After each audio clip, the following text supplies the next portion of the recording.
Nuvolet's the new Hydro Premier Catalyst damage dealer that can be used in a large majority of teams. Whether it's a fireworks team or some sort of Hyper Bloom or Bloom team, he is going to find a spot there. And all of this is thanks to his very powerful special charge attack, Equitable Judgment. As you can see, you're going to be able to form a circle, a seal over time, and then unleash a torrent for up to 3 seconds of insane Hydro damage. This is going to drain your HP and boost its own damage in several ways, which we'll get to with his Ascension passive. But one great thing to know about this is even though it has a very slow charge time, you can reduce the time that you need to charge it from 4 seconds to almost instantaneously by absorbing the Hydro droplets that are formed by both his Elemental Skill as well as his Elemental Burst. His Elemental Skill is going to drop 3 of these droplets for you, and his Elemental Burst is going to drop 6 of these. In total, you can make 9 between a single skill and a single burst. And this is his core gameplay mechanic, forming source water droplets between his skill and his burst, and then absorbing them with the charge attack to form that seal as quickly as possible. These source water droplets stay in the field for a significant amount of time, about 15 seconds of duration before they disappear, so you have a lot of time to swap back and forth between Nivolet and your support characters. In general, every rotation for Nivolet is looking to use up to 4 charge attacks. You don't have to use them back to back though, because like we just said, these source water droplets will remain on field for a significant duration of time. You can do 2 charge attacks off of your Elemental Burst, and then use your skill, swap into your support characters, activate something like Fischl's Oz, use a character like Sucrose Kazuha to swirl the Hydro-related reactions on your enemies, drop something like Yao Yao, or maybe even take pictures with Nahida, and then swap back in for another 2 charged attacks. There are a variety of combos you can use with Nivolet, but just be trying to aim for at least 3 to 4 charge attacks in that 12 to 15 second rotation. Regardless of which team you're going to have him in, his best artifact set is actually 4-piece of Hunter. The 2-piece is going to give you charge attack damage plus 15%, and the 4-piece is going to give you a very substantial amount of crit rate. It is almost always going to be 36% for the most of your rotation, as Nivolet is draining his HP and healing it constantly with his seal in Equitable Judgment charge attack and restoring them with the source water droplets. If you don't have 4-piece Hunter, you can use something like 4-piece Heart of Depths, or even mix something like the Hunter as well as the Heart of Depth set. You could also use something like the Retracing Bolide set, but only if you have a very powerful shielder in your party. When it comes to main stats and substats for Nivolet, main stat for the Sands is going to be HP. For the Goblet, you want to use a Hydro damage % bonus Goblet, but you can also use an HP % bonus Goblet if you have much better substat rolls on that Goblet. For the Circlet, you're going to want to aim for a crit rate or a crit damage Circlet, but you could also try to get an HP Circlet if you don't have any crit or crit damage circlets with very good substat rolls. However, do try to avoid using both an HP Sands, an HP Goblet, and an HP Circlet all at the same time. But the most important stat for Nivolet, so you can have that perfect rotation, is actually energy recharge, and this is going to vary based on the weapon you use as well as the party you have him in. And this will vary to be anywhere from 100% energy recharge at base all up to 160% energy recharge. If you're using his signature weapon, the Eternal Flow, and you're using a double Electro team with Fischl, you can get away with 100 to 110% energy recharge. A single Fischl solo Electro team, anywhere between 100 and 120%.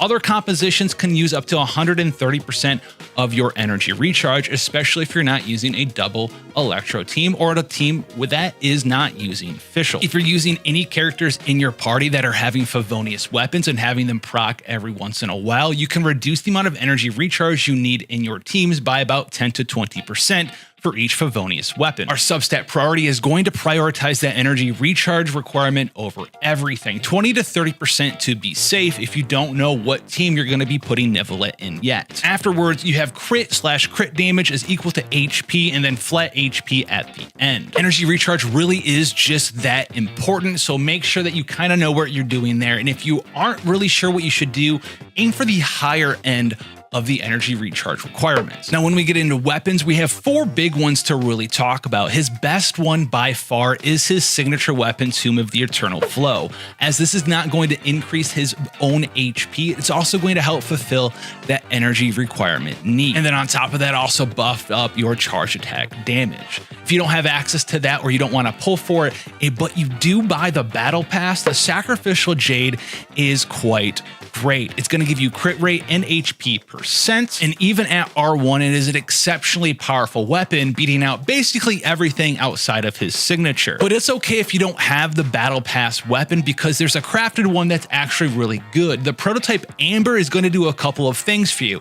It does give you health %, which is going to boost up your damage a little bit. But if you are going to be using the prototype Amber, it's going to give you energy regen, so you can drop down that energy recharge requirement that you need from your Nivelette, more so down to nearly 100 to 105% energy recharge, almost regardless of which team members you're putting in your Nivelette party. And that's really why the Amber is so strong. You're able to drop all the energy recharge out of what we just talked about in our artifact substat slots and get more crit chance, crit damage, and health %. So if you're not able to find any energy recharge on your artifacts, go ahead and use the prototype Amber instead. Now, when it comes to teams for Nivelette, there's a ton of things that you can go ahead and take inspiration from. Go ahead and look at a ton of different child teams: Child Taser, Child Bloom, Child Hyper Bloom.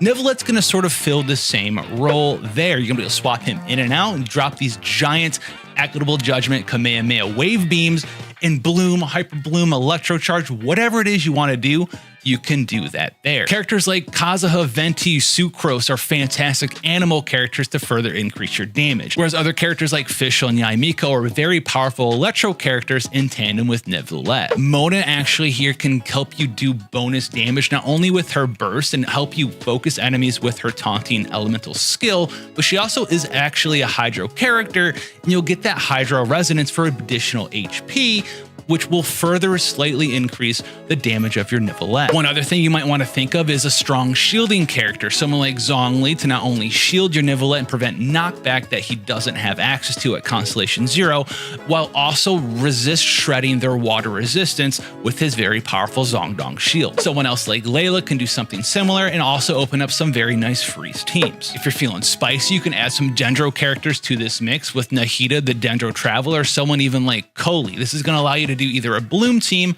or a Hyper Bloom team. For a Hyper Bloom team, we have the EM build for Raiden Shogun, offering up both damage as well as proccing those Hyper Blooms. We also have Kuki Shinobu, who can further increase the healing capabilities of your team while also proccing Hyper Bloom in your Bloom team. But if you want to go full Bloom, you can even compare him with someone like Nilou, because he is making these source water droplets, and these source water droplets are going to heal you a very significant amount. So pair Nivelette with Nilou and then pick 2 core Dendro characters of your choice. Dendro Traveler comes up again with Nahida or Koli. You can even use someone like Baizu, Kiara, or Yao Yao in a full Bloom team. As Nivelette happens to be a Hydro character, there's a ton of things that you can do with him, as Hydro is, well, the best element in Genshin Impact. So these are just some team ideas for you to try out. If you want to see more stuff on the channel, more guides in the future, Hu Tao's coming back as well, make sure you check this out and drop a sub here. I'll be happy to see you there, and I'll see you in the next one. Hey, it's that time again. It's spooky season time.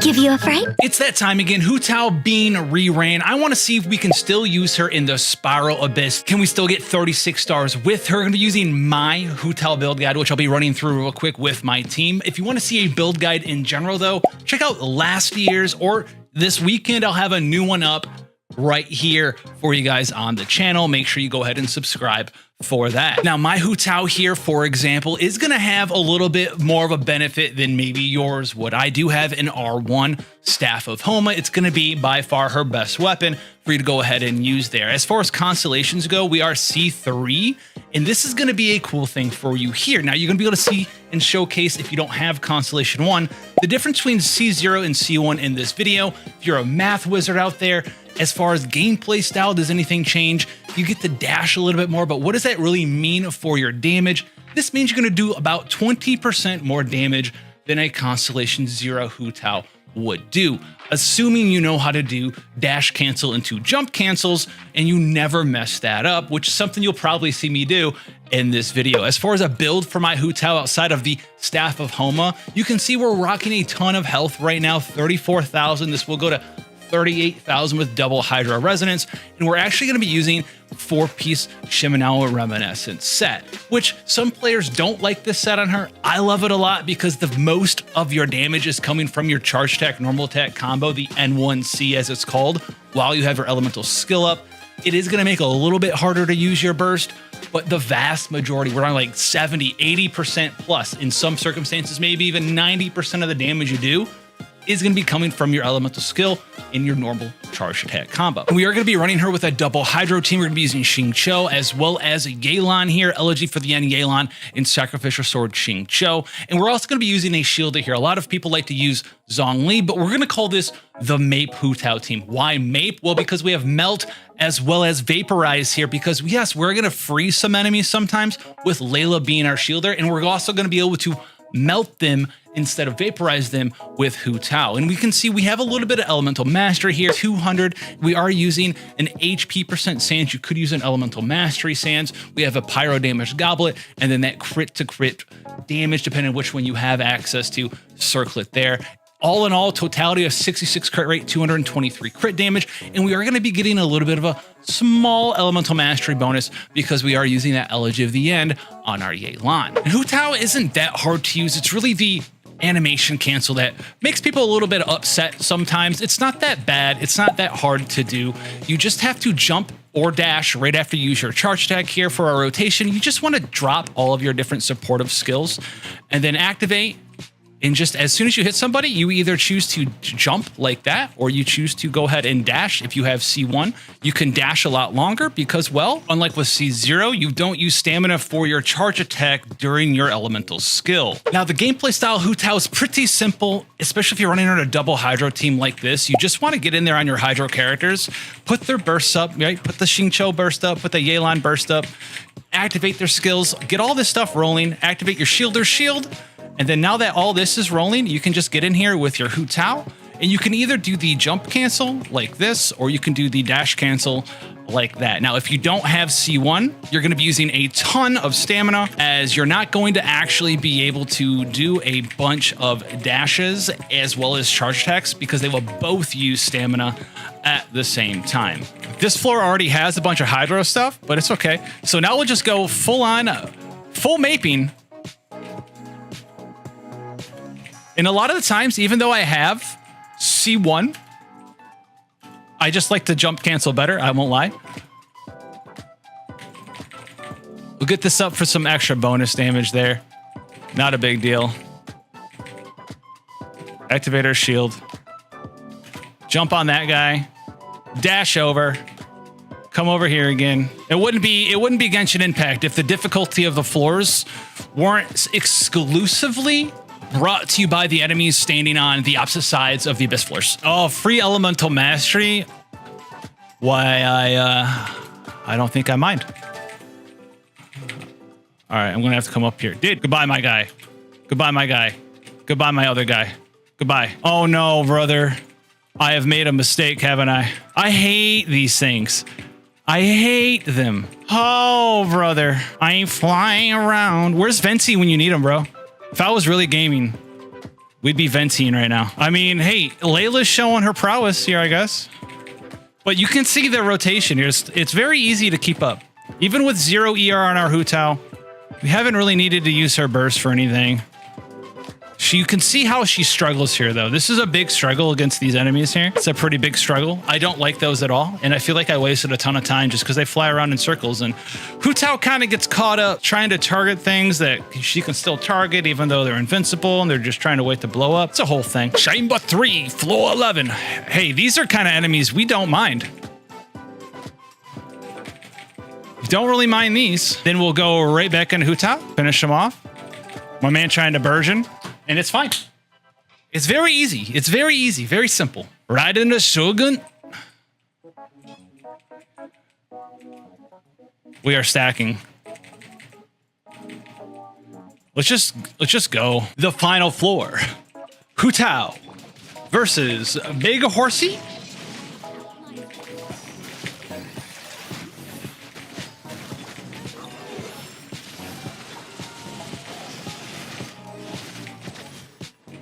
Yes, thank you. Yes, thank you.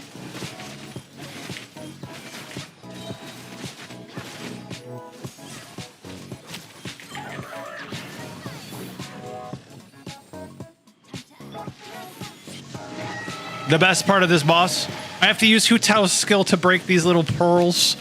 Ha! It's okay though. Regain our bursts.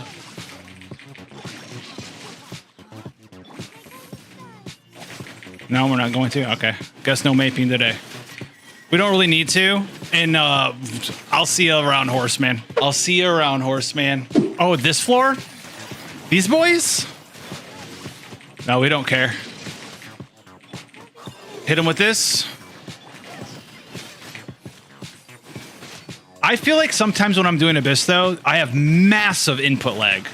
Absolutely massive. And sometimes my combos will just drop out of nowhere for no reason whatsoever. I don't know why that is. It's only in Abyss. It's only ever been in Abyss. And it's been like that since the games existed. Not sure why it's a thing. But it's okay. We'll just hit this guy for over 100k. I think it was 150k there. Get some charge tax in here. Hey. Easy. Hu Tao living on a prayer. How much health does this thing have if it's in here by itself? Like 500k? Nope. You're not going anywhere, dude. It's freeze time. You're the pertinent fool, brother.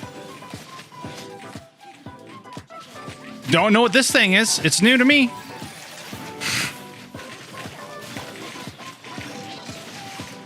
Wombo combo. Happy feet. Oh, there's another one over there. Take 160k for your troubles.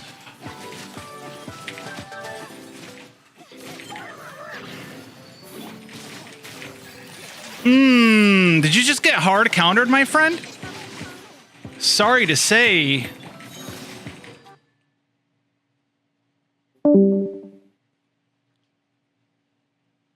I told you I haven't seen these guys before. I'm getting a gameplay tutorial in the middle of Abyss. Nice, dude. I surely needed that. Take that for a bond of life, dude. Bond out of here. So is Hu Tao still good? I think so. I think she's pretty powerful in those circumstances. You saw him. Let me know what you think down below, and I'll catch you guys in the next one. Hu Tao is the premier HP scaling DPS. She might be a little old, but man, does she have the power. And this is going to come from her elemental skill, Guide to the Afterlife, which is going to give you bonus attack based on your maximum health. Now, this does have a restriction because it can only give you equivalent attack bonus equal to 400% of Hu Tao's base attack. A very easy way to find this out. You go to attributes, you click on details, and this white number up here by attack is going to be your base attack. So this is a very important thing to understand when leveling Hu Tao. A lot of the times you'll see certain guides or YouTube shorts or TikToks or whatever that say, oh, you can leave such characters at level 70, level 80, level 90. You don't really lose out on anything, just talent levels. With Hu Tao, you do kind of lose out on a lot of stuff because of Guide to the Afterlife. You need to have as much HP as possible. One of the only ways to change your base HP is going to be leveling up to level 90, and it's also going to increase your base attack. So you need to level up Guide to the Afterlife in the character to get the most amount out of this elemental skill. As far as talent priority goes, not only is Guide to the Afterlife very important, but so is your normal attack.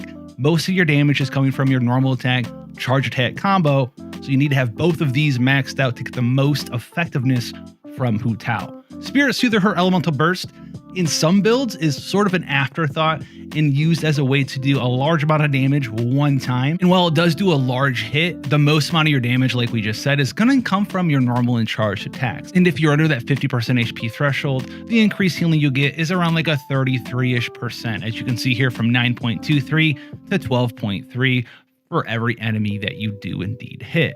Hu Tao also has another 50% HP threshold from one of her Ascension talents, which is going to give her 33% more pyro damage as long as you're under 50% health.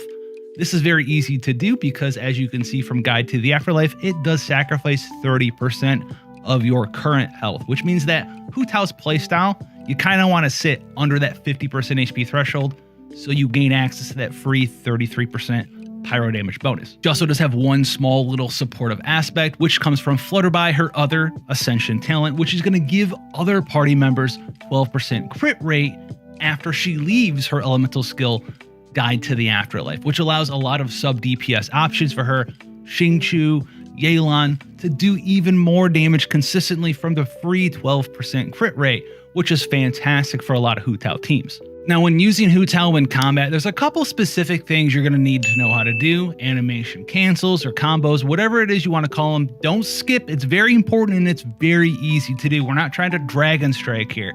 The first one's going to be called the N1CJ, all right? N1 means one normal attack, C is charge attack, J for jump. So you're doing one normal attack, a charge attack, and a jump. You want to know how hard this is to do? Thankfully, I think the developers kind of had our backs here, because if you are from the idle state of just walking around and you just go to charge attack, Hu Tao will automatically do a normal attack for you. So to complete this entire combo, you just hold this button and then jump. You've mastered it, all right? Guess what the other one is? This is the N1CD, normal attack, charge attack, dash. I think I died. All jokes aside, these two things are very easy to do, and they're the main bread and butter of all the damage that you're going to be doing with Hu Tao. It allows you to proc characters like Yelan and Xingqiu because there's automatically a normal attack there, which will hydro the enemy, and then you can vaporize them with your charge attack. Super strong, super powerful. The alternatives to these is literally the N2CJ and the N2CD, which is just two normal attacks before you do the charge attack, and you animation cancel them the same exact way. Won't be very difficult for you to master, even on something like a mobile device or a very old PC.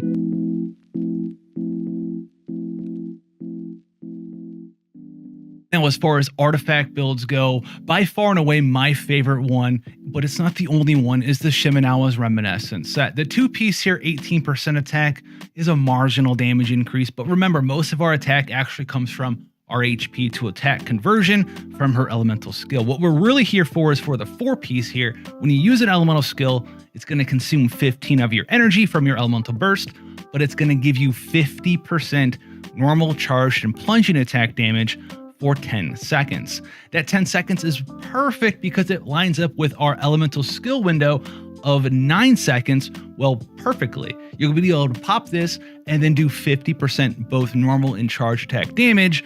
And with the combos we just said, well, it's a normal attack into a charge attack over and over and over for forever. The vast majority of your damage is coming from normal and charge attacks, so this artifact set is wonderful for Hu Tao. As her elemental burst is more of a quality of life thing, it does do one big hit every once in a while. It's not the direct thing you're building for. You can ignore ER really on this character and use it every once in a while to heal up if you so desire. The main thing that we're focusing on though in this build is normal and charge attack damage, and so we have access to the Shim set, which is perfect. We also have access to the old mainstay Crimson Witch of the Flames, which is going to be two-piece pyro damage bonus of 15%, and then the four-piece is going to increase your elemental reaction damage, overloaded, burning, burgeoning, all 40% increases, vaporize and melt 15%. Very potent set on Hu Tao. The one downside of Crimson Witch of the Flame set, as you can see the very end,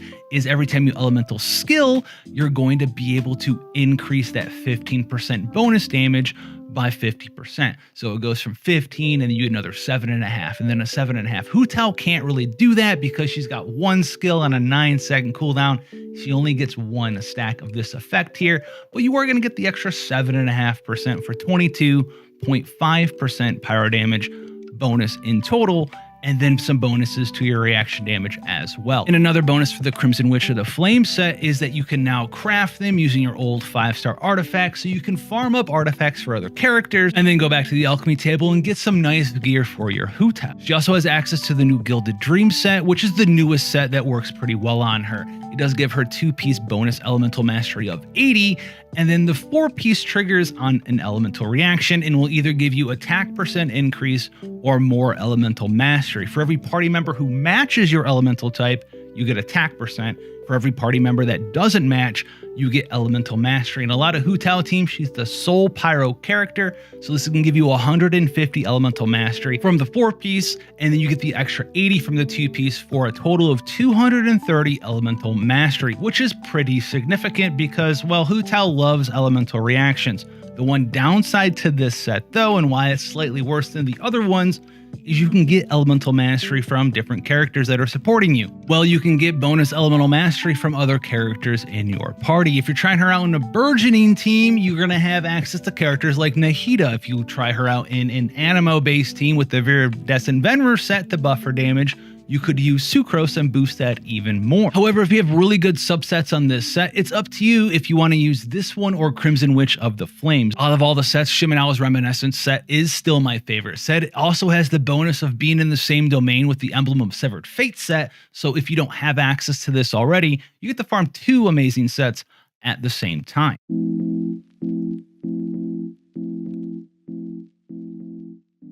Now, when building Hu Tao, the main stat that you're going to want on your goblet is going to be pyro damage. Your circlet's going to either be a crit chance or a crit damage main circlet, and you're aiming for a 2-to-1 ratio if you can on crit rate to crit damage. 70 crit rate, 140 crit damage, 50 crit rate, 100 crit damage, 100 crit chance, 200 crit damage. Aim for that 2-to-1 ratio. It's the golden mathematical one, and it's the easiest way at the glance of an eye to know if you're on the right track with your crit chance and your crit damage. Don't freak out if you're not exactly on it, but aim for it. When it comes to a Sands, HP percent Sands or an elemental mastery main stat Sands will be the thing that you're aiming for. Elemental mastery is very good on Hu Tao, and you're going to get a lot of return from it on your build. This is one of the reasons why the Gilded Dream set was sort of a thing that was sort of okay, because it takes away from having the ability to wear an elemental mastery Sands, because you're going to be so overcapped on elemental mastery in the Gilded Dream set that it could be a lot harder for you to get the correct gear stats that you need to make that set shine. Now, when working on your main stats and subsets for Hu Tao, the first thing you want to get is some elemental mastery. You want to aim for at least 100 and 150 elemental mastery to boost up that reaction damage you're going to be doing with Hu Tao, whether it's Vaporize or Melt, or maybe you're crazy out there and you have her in a burgeoning team too. This is something that's going to affect all of the teams that you're going to put her in, and it's a very substantial increase. As you can see, 156 elemental mastery is 27.9% damage increase straight up to Vaporize and Melt, which is actually massive. After that, you're going to want to work on crit chance and then crit damage. Don't forget about HP, and also if you have extra time and extra subsets to go into it, 200 to maybe even up to 300 elemental mastery to really get the damage rolling on Hu Tao.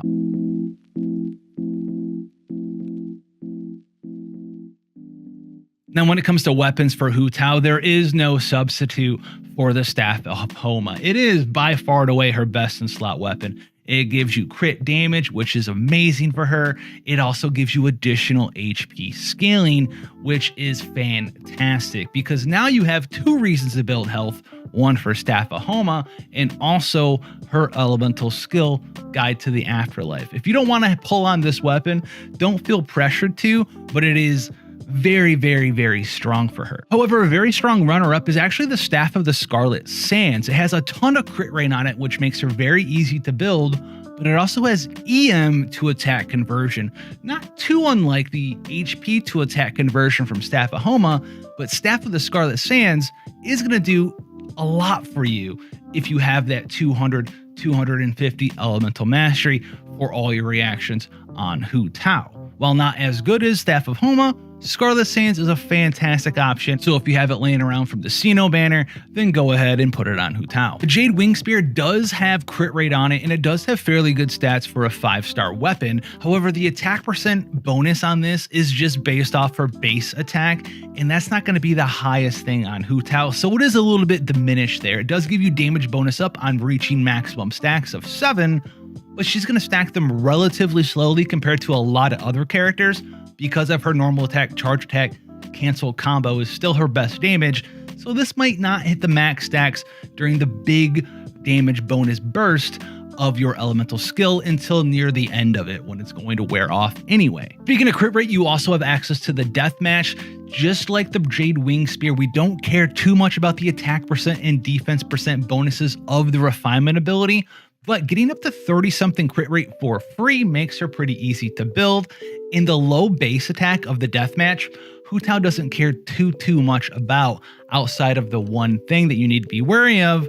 Remind yourselves, Guide to the Afterlife can only give you attack equivalent to 400% of your base attack. So it's a little bit of a double-edged sword, the deathmatch, but it still is a solid option for Hu Tao. Another 4-star weapon is the deathmatch, and this one's going to give you elemental mastery, which is going to buff up all the damage you're going to be doing with your vaporize, melt, burgeoning reactions.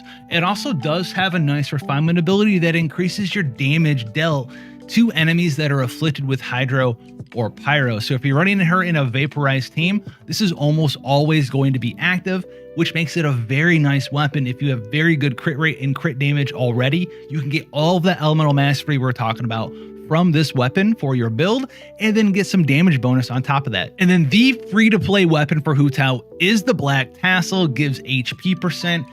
If you need to use it, it's there. It also works very well against slimes because, well, 80% damage to slimes is pretty powerful, though that part of this weapon's more of a meme and you're here for the health instead.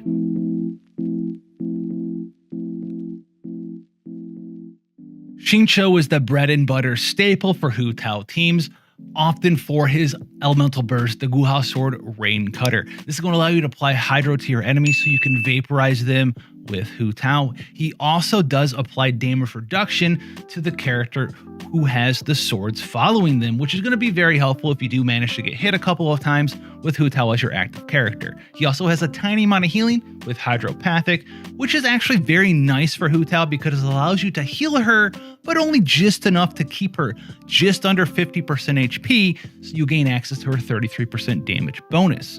Yelan's going to be a super offensive version of Xingqiu. She's trading that damage reduction and minor healing for even more damage with Adept with Ease, and she also has access to a lot of personal damage from Depth Clarion Dice and Lingering Lifeline. She's a fantastic character to fill that hydro slot that you want for Vaporize with Hu Tao. You also can use both of them together. This is the double hydro Hu Tao team, which gives you a ton of hydro application, allowing you to just vaporize everything in the known world. And if you have both Xingqiu and Yelan built for support DPS, then you're also going to give them a little bit bonus crit rate with Flutterby, the Ascension talent of Hu Tao, making them do even more consistent damage as off-field damage dealers. Top of the two hydro characters, you may choose to use either or both of them. You also have access to very powerful and prominent shield characters, the one most known being Zhongli. He's going to give you access to elemental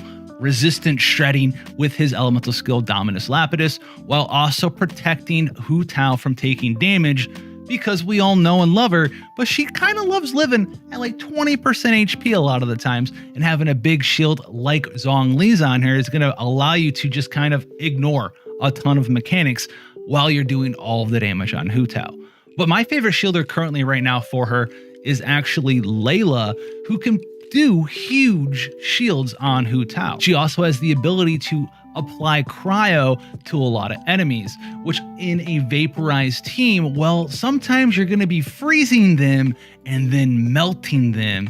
And for elemental reactions in Genshin Impact, Pyro on Cryo Melt is twice the damage bonus of Pyro on Hydro, which is vaporized. So this is going to be a fantastic team for you to work on if you have all of these characters. Powerful animal supports wearing the Viridis and Venera set like Sucrose and Kaza are also fantastic for Hu Tao teams. Swirl the pyro damage to reduce the resistance to pyro of the enemies, and then either give giant bonus elemental mastery with Sucrose or giant bonus elemental damage bonus with Kaza. Either one of these is a very good choice in a Hu Tao team. So let's talk about teams instead of just characters.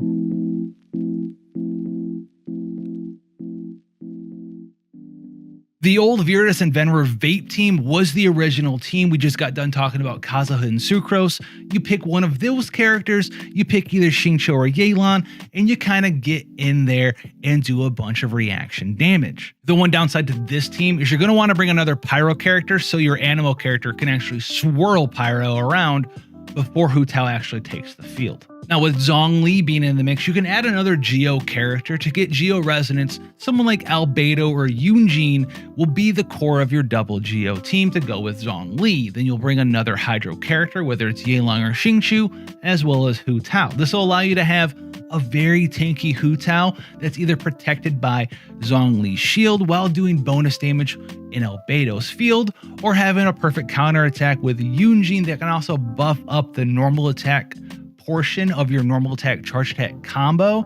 While not the greatest combination of characters, it still does work quite well today, even if it's a little bit behind some of her other teams. Some players may find the giant tankiness of your Hu Tao in this team to fit their playstyle perfectly. The double Hydro team right now is my favorite way to play here. You use Yelang, Xingqiu, as well as Hu Tao, and then your choice of a shielder character. Zhongli gives you the most amount of damage consistently because not only does he protect you, but he's going to give you that 20% resistant shred to everyone around you while you have his shield on. Now, the downside to the double Hydro team is that you have to put both Xingqiu and Yelan in the same team. And there's some of the best Hydro, if not the best actually, Hydro support damage dealers in the game. So if you're doing something like the Abyss and you want to use the double Hydro team, you're going to be a little bit restricted on what sort of team you can run in your secondary team. I've never had that issue, but it's something that you might want to consider. The last team is going to be the Vape Melt team. Now, this is going to be Hu Tao in a Hydro unit or two, or maybe even 1 or 2 Cryo units, your choice. This team basically is like the double Hydro team, except you'll be freezing characters periodically, which will protect you from taking damage because they're frozen, but also allowing you to get in there and melt them with Hu Tao for even more damage. If this sounds interesting to you, I would recommend that you check out Layla first, but you can also use someone like Diona, Shenhei, Ganyu with her big elemental burst field, or even someone like Ayaka if you're really good at the game and don't get hit that much. Let me know how you plan to use your Hu Tao down below, and I'll see you guys in the next one.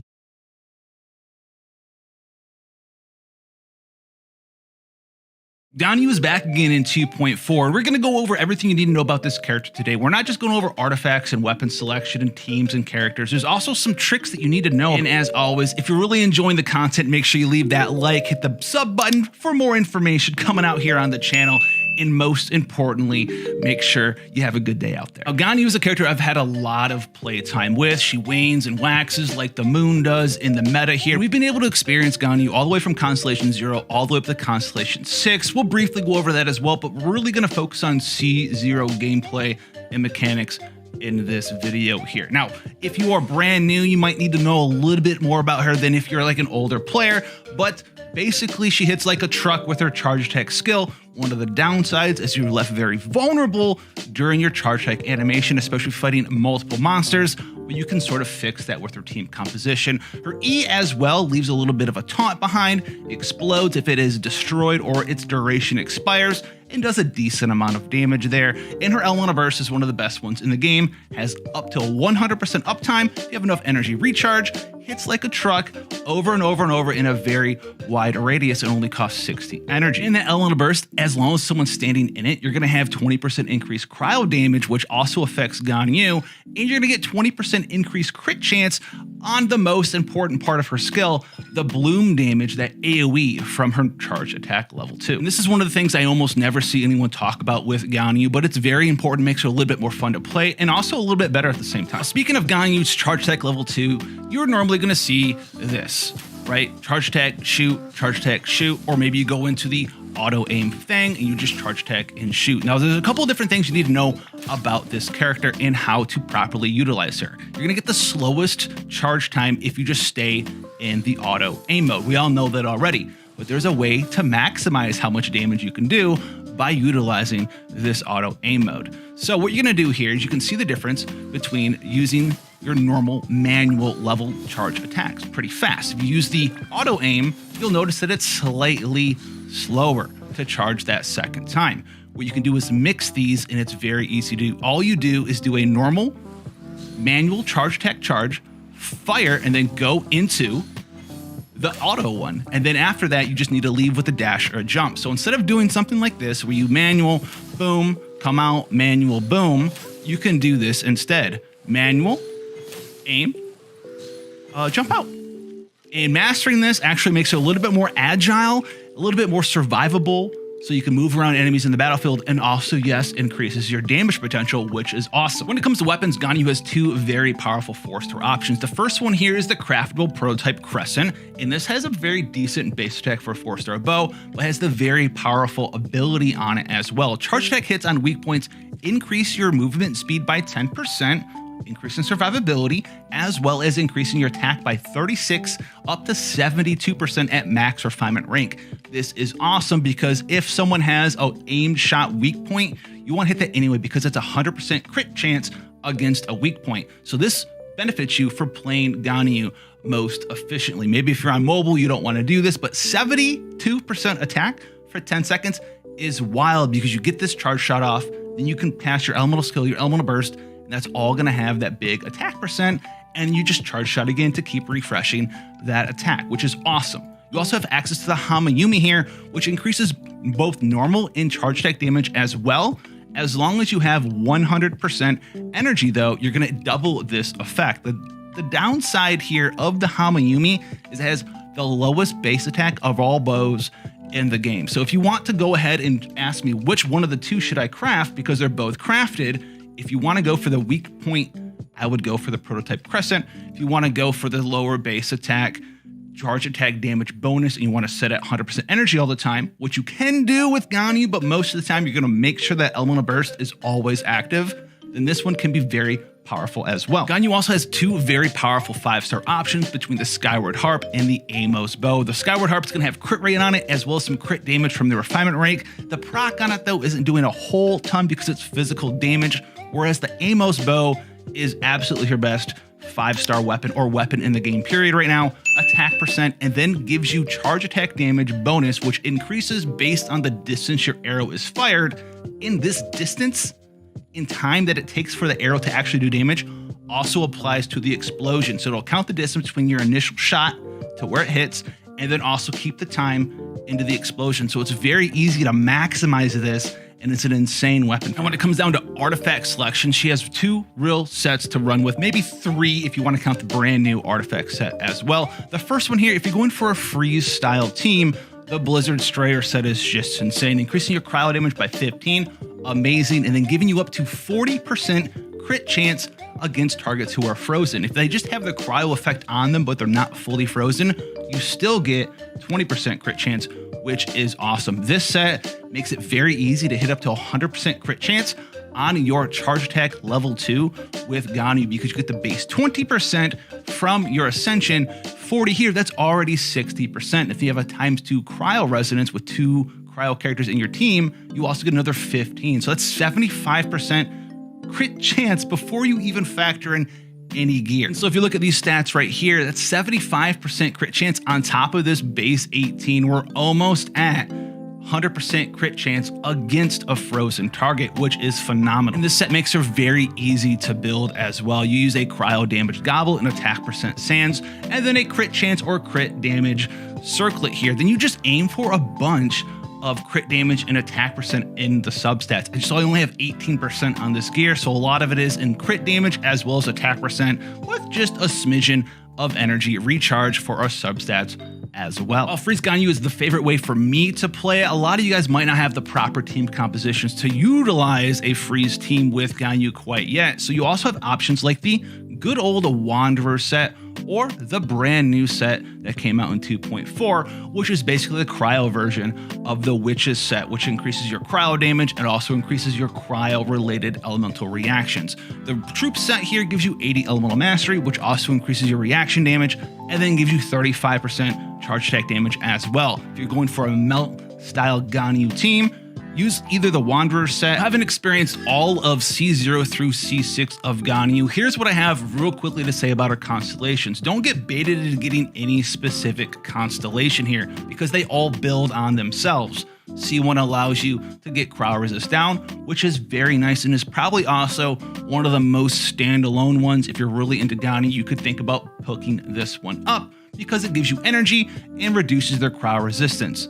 However, afterwards, they really start building on themselves. Getting 2 charges of your E isn't the most game-breaking thing. And Constellation 4 does make damage increase to enemies who are standing in that large radius of your elemental burst for a decent period of time. However, Constellation 6, well, this one gives you a free instant charge shot every time you use your E, so you can fully utilize your C1, your C4, and your C6 to great effect by dumping a lot of charge attacks at the very end of your elemental burst, because you have that giant damage bonus up from the C4, 2 uses of your good old E here, which both give you instant charge attacks, and the C6, well, it's giving you those charge attacks for free. Now, when it comes to team compositions, Ganyu is a pretty picky character. If you're using her in a freeze team, there's a select few characters that you're going to want to have access to. You need someone who applies Hydro all of the time. So we're looking at someone like Mona or Kokomi. They apply Hydro in AoE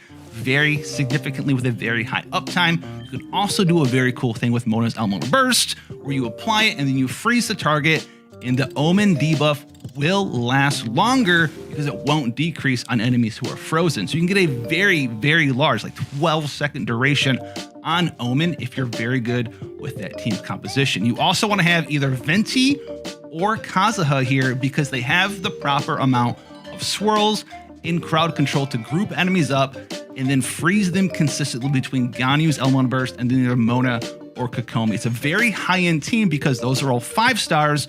That is why she's a picky character. You don't really want to use someone like Barbara because you're standing right in the enemy's face, and that's not going to work out super well for our archer character. The 4th character, though, a lot of time in a freeze team, I love to run Diona as my healer because it's going to give you access to shields, which is something that you really want to have access to with Ganyu so you don't get interrupted during that very lengthy charge tech charge up animation. You also think of someone like Zhongli or any other character that provides a very significant shield, so you feel safe to use her at C0 and you don't get frustrated and throw your controller or your phone against the wall when you see her doing this number from getting hit by 75 hilichurl arrows. The other team that you can run is the Melt team. You use the likes of Bennett to apply pyro to characters, maybe get a Xingling in there as well, and just charge attack on people who are affected with pyro to melt that big AoE damage from her charge attack level 2.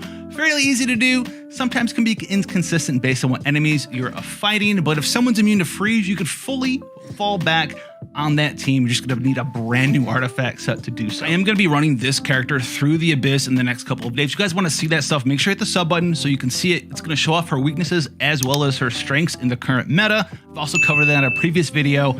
Check that one out. Have a good day, and I'll see you in the next one. Now, while there are multiple ways to try to use Yunjin, we're going to be tackling the most efficient method today, and that's going to be the support sub DPS Yunjin. Now, if you go into her talents in skill selections, she's going to have 2 main talents that you may want to build around. The first one's going to be her counterattack, Opening Flourish, which just like Beidou is a counterattack, but unlike Beidou, we are going to be scaling off of the defense stat on Yunjin, but also just like Beidou, we are going to have an Ascension talent that makes it work just exactly like that character. If you have perfect timing, you can swap in a Yunjin, block their attack, and come out with a fully charged counter Opening Flourish, which as you can see here, talent level 10, is going to be 671% of Yunjin's defense. However, this is going to be the secondary thing we're building around today. The first thing we're going to be trying to max out is her ultimate, the Elemental Burst Cliff Breaker's Banner. This one's going to be able to do a couple of things here. It is going to have a damage talent on it as well, but the damage itself, when activated, doesn't scale off of your defense,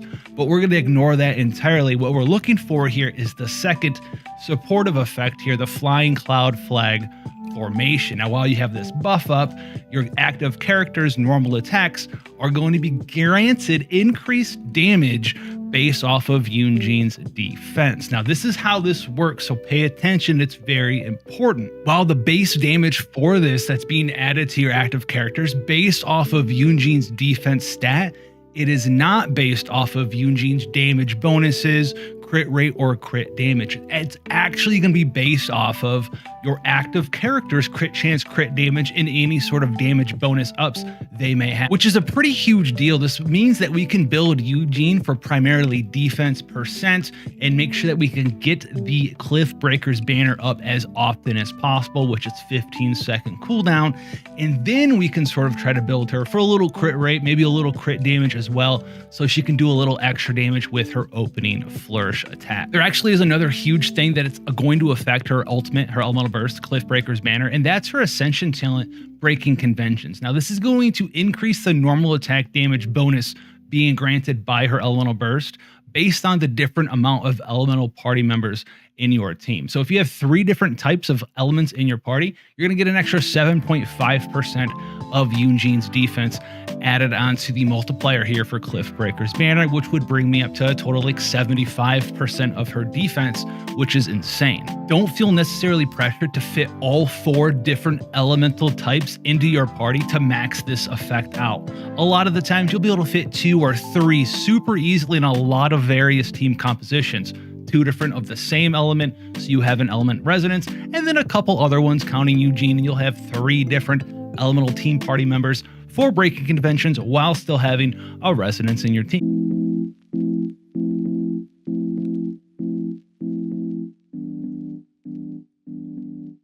As far as artifacts go for Eugene, she's going to be pretty easy to build. Her by far and away best 4-piece set is going to be the Husk of Opulence Dream set. As a geo support and defense scaling to boot, this basically does everything Eugene's going to want to do and fits her playstyle to a T. A lot of the time, she's going to be your inactive character sitting in the back line, so you'll be able to get this 4-piece of the stacking geo damage and defense percent very easily. And then of course the 2-piece set here is also 30% increased defense. With all 4 stacks from the 4-piece, you're looking at 54% defense and 24% geo damage just for existing and fitting in her natural playstyle and role as a backline support DPS. Now, if you don't have all full 4 pieces of the Opulent Dream set, you haven't been able to find ones that you want for your main set of substats, which we'll get to shortly, there are a couple other ones that you can check out. If you can get 2 pieces of the Husk set, you can match that with 2 pieces of something like the Emblem of a Severed Fate set for energy recharge, because you are going to want to have a little bit of energy recharge on your Eugene build. Alternatively, the 2-piece of the Archaic Petra set also allows you to have 15% geo damage, so you'll sacrifice a little bit from that 4-piece of the Opulent Dreams to get a little bit of the 15% geo damage, which is basically like a mini not so good version of Opulent Dreams. Instead of 54% defense and 24 geo damage, you'll have 30 defense and 15 geo damage, but you're trying, and the main stats and substats are what matter most for your build for Eugene anyway. Alternatively, if you happen to have a bunch of Archaic Petra stuff that has a ton of good stats on it that you just aren't using on anyone else, you could go for the full 4-piece here, because this is going to allow you to generate an elemental reaction with crystallization, pick that up on a character, and then boost that character's damage by 35%. It's not nearly as good as the full 4-piece set for Opulent Dreams, but this is also an option for you as well. And if you're absolutely brand new to Genshin Impact, take a look at the good old Defender's Will set. The 2-piece here is going to give you 30% bonus defense, which is quite nice. And if you're absolutely new, you can throw in some of the Lucky Dog set to give you 100 defense while you're starting your journey in Genshin Impact.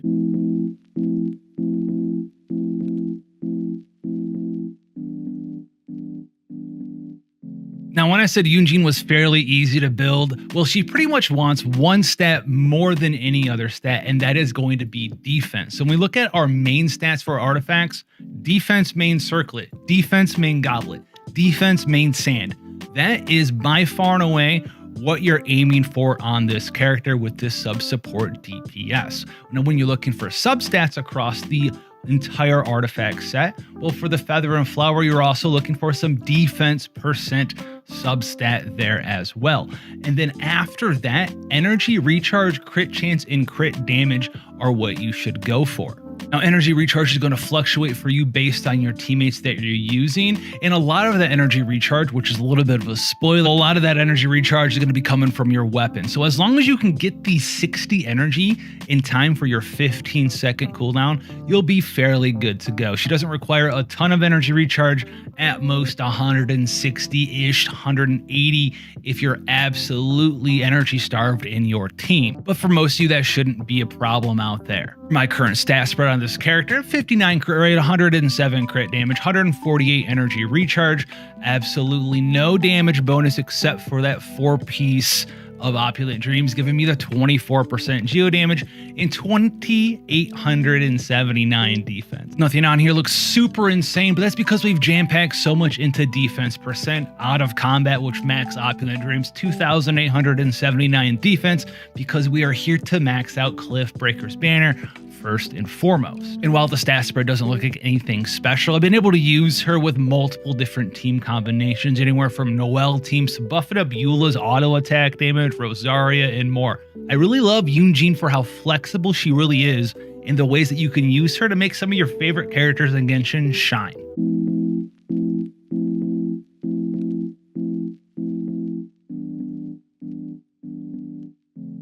Now, when it comes to weapons, there's going to be a couple different ones out there for you. Obviously, the first one that I have here is the Deathmatch, because out of all the different polearms in Genshin Impact, the Deathmatch is literally the only one that can buff up your defense. So as you can see, Refinement Rank 1 here, if there's 2 enemies or more around you, you're going to get 16% bonus defense. It also comes with a lot of crit rate on it as well. This is only level 40, gives 20 crit rate. If you max it out at 90, it's 37 crit rate, which allows you to crit with your elemental skill, which gives you a little bit of free damage here or there, which is pretty good. However, if you're energy starved, there are a ton of weapons that you can use on Yunjin. And my favorite one, if you need energy recharge on her, is going to be the Favonius Lance. This is going to give a ton of energy recharge, and it also has the ability to generate additional particles on a critical hit, which might not be the main focus of your Yunjin build, but you can get to 30, 40, 50 crit rate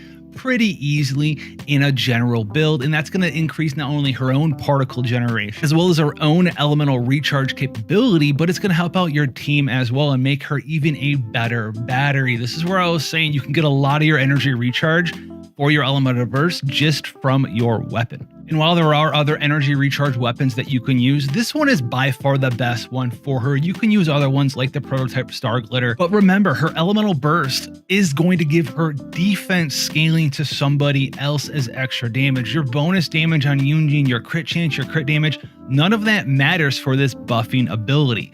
So we don't need to focus on that when we're looking at stuff like the prototype Star Glitter or other energy recharge weapons that may come out in the future. So if you're looking for a solid spot to start and you don't want to buy the Battle Pass weapon, the Favonius Lance is right there and probably will never leave your side on Yunjin. Yeah, that's right. I'm looking at you engulfing Lightning. You're staying right on Raiden Shogun. We don't really need you over on Yunjin. Now, I know if I don't cover this real quick, I'm going to get questions on it. Staff of Homa, you can use it, is going to be good at boosting up your elemental skill damage, the block counterattack on Yunjin. However, it doesn't really do a whole lot for you outside of that. We're not HP scaling. We don't really care about that. We don't care about HP to attack, because the only thing that we do that does use our attack stat on this character is the one-time activation damage when activating her elemental burst. Everything else is going to be defense scaling. So if you want to use the Staff of Homa, you can be my guest. You're just not really gaining a whole ton on this character. You probably could find a better place for it on somebody else. And a lot of the times, getting extra energy recharge so you can get more defense in your stats on your artifacts will make your Yunjin build much better overall.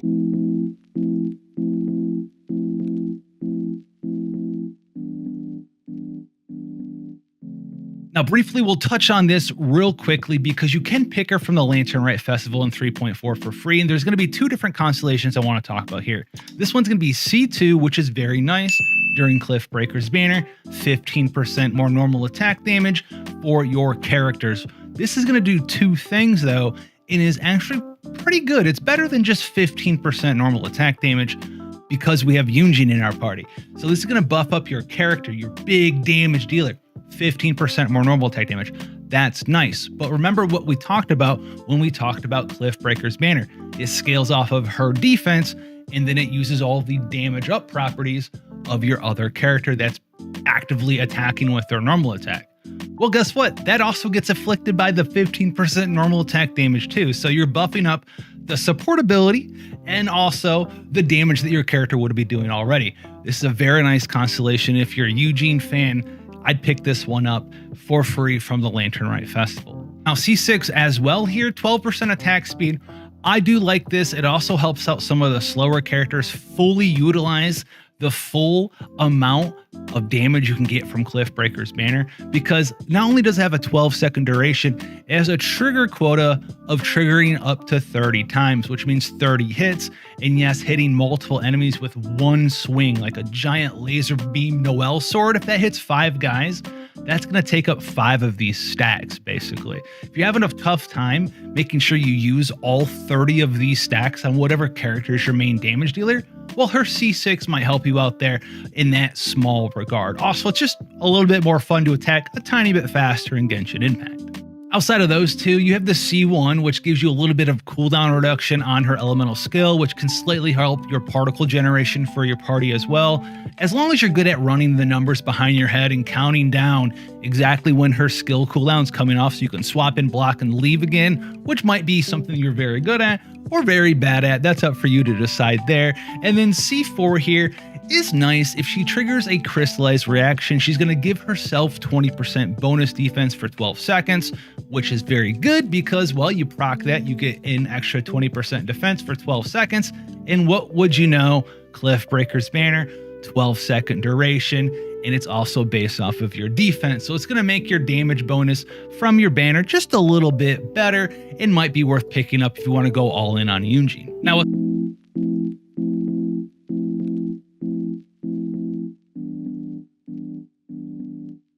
as far as party compositions for Eugene, this could either be like a 0-second portion of the video, or I could make like a 4-hour section on this. And what I mean by that is Eugene's very good at sort of taking your favorite character and making them do even more damage. So you can use her with a ton of different stuff. If you're a Noel main, sign yourself up. Razor, right? Eula if you want to as well. Even though a lot of her damage does come from elemental burst, you can make sure that her normal attack damage does a ton as well. Shinyan friends are in there as well. Anyone that's doing a ton of normal attack damage, Eugene's going to be great for you. Now, also remind yourselves too that to make sure that you get the most amount out of Eugene in these different party composition setups, we need to do the opposite now, because Eugene's damage bonus scales off her defense. What we want to do with our active character, you want to have as much crit chance, crit damage, and damage bonus up as possible, because that is going to affect Eugene's elemental burst damage bonus too. So if we have someone like Noel, for instance, notably very good at getting insanely high attack, her attack stat doesn't really matter for the Eugene damage bonus. That's already sort of factored and mathed out based on Eugene's defense. What we need to do is max out how much crit chance and damage bonus up that we have in crit damage so we can get 200 plus crit damage as well as 70% geo damage. That is all going to be going into not only our own damage on our hyper carry, but also the buff that Eugene does as well. This is how I have my Noel built. If you want to do something for another character, say someone like Eula, you'd want to get as much crit chance, crit damage, and physical damage up, because that is the type of damage your normal attack is doing. So just follow that train of logic on whatever team you want to put Eugene in. Make sure the active character that's doing all the normal attacks, the driver, if you will, has good crit chance, has very good crit damage, and then has as much normal damage bonus up or element damage bonus up, whatever sort of damage they're doing, max out that damage bonus up. You'll be seeing big returns on Eugene in a lot of different team compositions. Just take your favorite characters and buff them up in there. As long as they're normal attackers, you're going to have a good time. Make sure you put your favorite Eugene teams down below, the ones you've been working on, so we can all look at each other's Eugene teams and have a good time. But check out the videos coming out in the future. Hit that subscribe button, and I'll see you guys and the next one. So here's the plan. We're taking Ningguang. We're making her the main damage carry of our party, not just with the Star Shatter combo with her Jade Scream, but also her normal and charge attack damage, which is going to be a big thing because look at this multiplier, 47.6%. It's tiny, but I think there's a way we can abuse the way that Genshin Impact works. And I want to combo Ningguang with another character. We're going to be comboing her with Yunjin, who has Cliff Breaker's Banner, which is going to give a bunch of flat damage added to your character's normal attack based off of Yunjin's defense. And you can boost this even further by having geo damage % bonus on Ningguang, normal attack damage, as well as decent crit chance and crit damage ratios. We can further amplify this because, well, the C1 for Ningguang is going to make your normal attacks actually AoE attacks. And this is going to apply to both of the rocks that she shoots with her normal attack. So if you hit both of these things and they hit multiple enemies, you start getting a lot of AoE damage from her attacks. Look at that. One attack is hitting 6 times. We want to buff this up to the sky. So the focus of our build is going to be maxing out our crit chance and crit damage. As far as artifact sets go, you have a lot of options. You have multiple 2 pieces with attack % bonus. You have the old archaic Petra set with geo damage bonus as well. But I think the thing I'm going to zero in on here is going to be the Shimenawa's Reminiscence set. Yeah, it does drain your energy. It's going to make her combo a little bit weirder, but we get 50% normal and charge attack damage for 10 seconds when we use an elemental skill. But this should be pretty easy to do on Ningguang because the Constellation, I think 2, has the cooldown reset on Jade Screen when it's shattered. So we're going to go in here. Let's find some Shimenawa's Reminiscence stuff. Now we don't have a geo damage Shimenawa's Reminiscence goblet, so we're going to have to use a Flower Feather Sands and Circlet for this set instead. This is looking pretty spicy, but it's just got a bunch of crit damage, no real crit chance here. We can try this out. Crit rate, crit damage, attack % energy recharge. Yeah, that seems pretty good there. Let's check out the feather here. We have a attack, crit damage, crit rate 1, or a crit rate. No, that's not good. This one looks pretty spicy as well. Crit damage or a higher attack. We kind of want the higher crit damage because this will actually buff up Yunjin's flat damage, whereas the attack % won't. Plus we're using a 4-star character. Her base attack isn't that of a 5-star DPS character. We'll try this one out here as well. Sands here, looks like we have one option. Oh, it's fine. Oh, attack,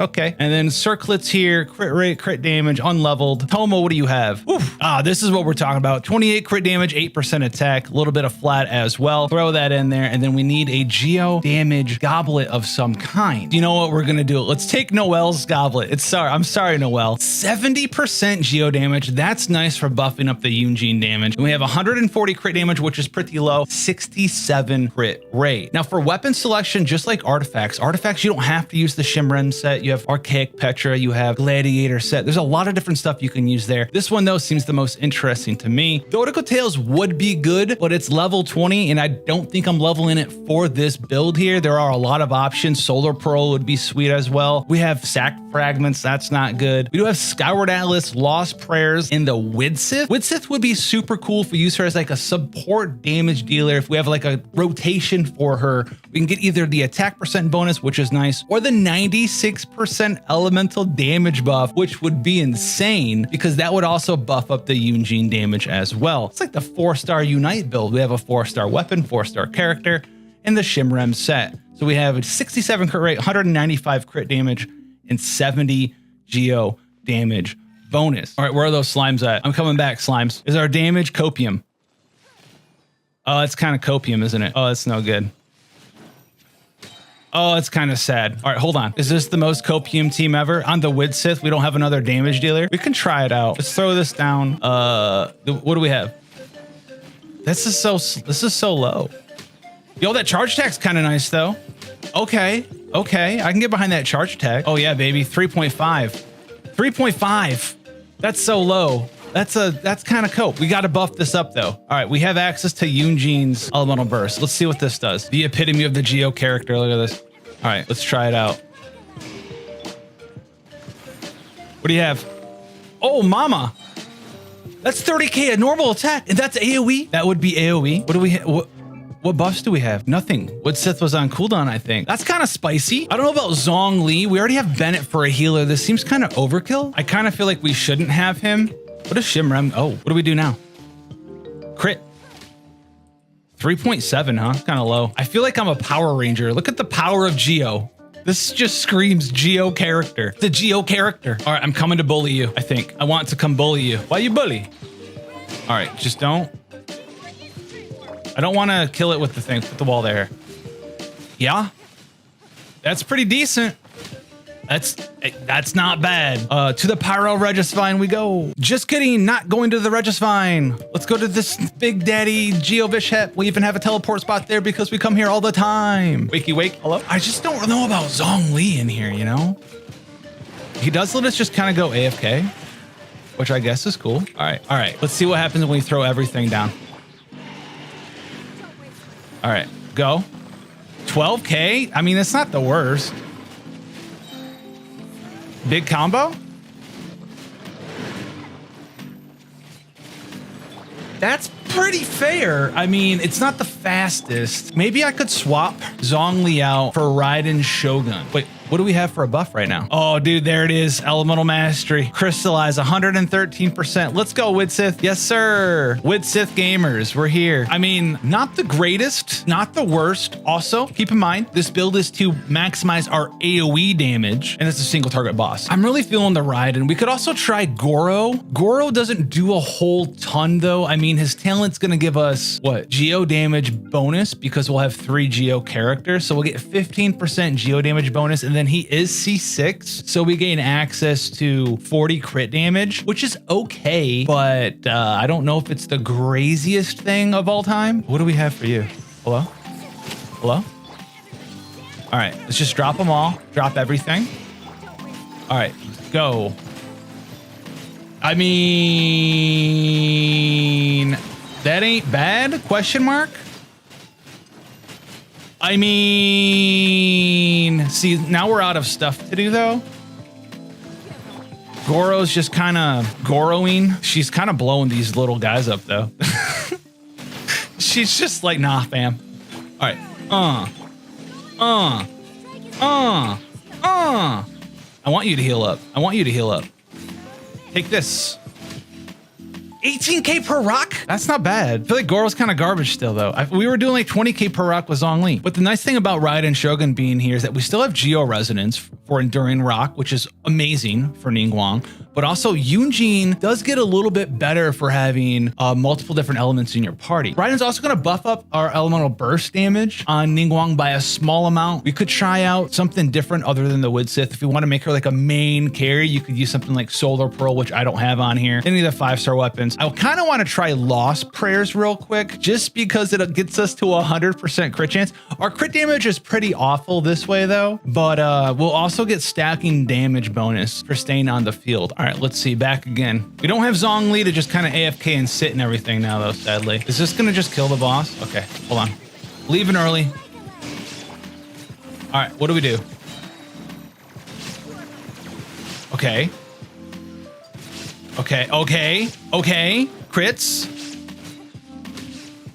Okay, and we use up the chargers pretty fast. I don't think we timed out on Cliffbreaker's banner. Got a 12-second duration, 30 trigger quota, but that should be very easy to do with Ningguang's attack because it's AoE. Each of her normal attacks is 2 hits, it's 2 rocks. So it's 15 normal attacks on 1 target, eats up all of Yunjin's chargers, which actually is a good thing because it means that we're using all of the triggers and we can just throw our elemental burst off at the end and then charge attack. Wait, did we turn Ningguang into the ultimate Electro Archon? Hold on. This is gonna look so good with Raiden Shogun's little effect on her elemental skill. Oh baby, hold on. We also have the purples. Oh, that already looks so good. Did you see it? We are now the true Electro Archon. All right, let's see what the power is in here. All right, let's see. We do have a fair amount of guys here.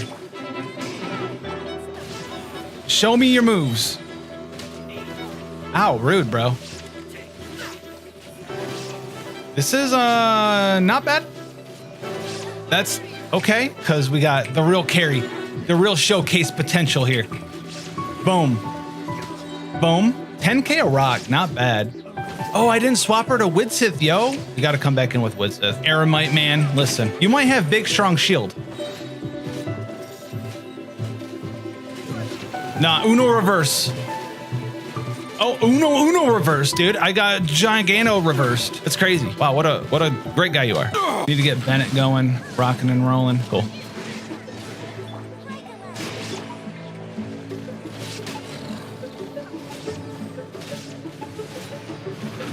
Huh, ow. You know what would be great?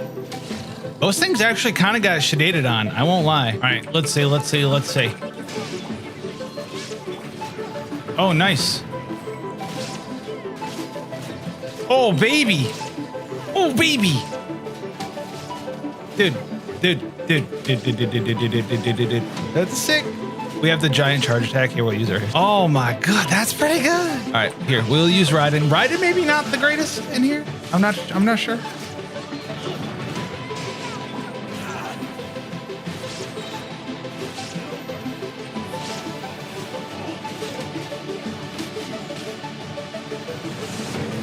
Ow. There's numbers everywhere. That's cool. I mean, we kind of smoked those guys. Bring it. Oh, baby, what's up now? What's up now? I mean, I should be using Raiden Shogun here. I'm getting punished for not playing the game correctly. Punished. Oh, you know what? I don't have max stacks on you. Oh, still, that's pretty nice.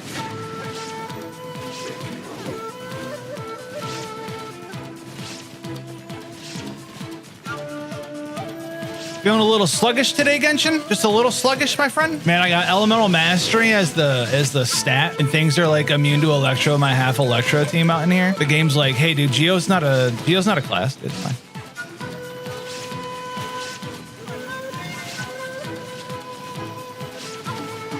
I mean, that's pretty good. We should be doing this more often. I mean, that's the reason Raiden's here, I guess. Gotta get back our burst. All right. Let's throw it off on this guy. Are we doing decent on time here? I mean, I guess we're okay. It's not hard for us to get these stacks out. Dude, I mean, she's kind of demolishing this poor man. Actual. Do we even need Raiden here? It doesn't look like it. Boom. I mean, blow this up while the field's here. I mean, this is pretty good. And then we just finish them off. We kind of flow in and out. Dude, Ningguang in 2023? We are using the Widsith here, but there's a lot of options. Dodoka Tails would probably be pretty darn good on her because you get charge attack damage bonus here and then attack up for everything else. We could go for a 100% crit chance build with Lost Prayers to the Sacred Winds, which we did mess around with. That was a lot of fun as well. But yeah, there's a lot of options, and man, that was a good time. Let me know what you're using with your Ningguang in 2023. Subscribe, come back for more, and I'll see you guys in the next one. So let's tackle some misconceptions about Noelle's kit so you guys have all of the information necessary going into this guide. First thing that you see when you go through Noelle's kit is that she scales a lot off of defense. Sweeping time, breastplate, normal attack. How do all of these things work together?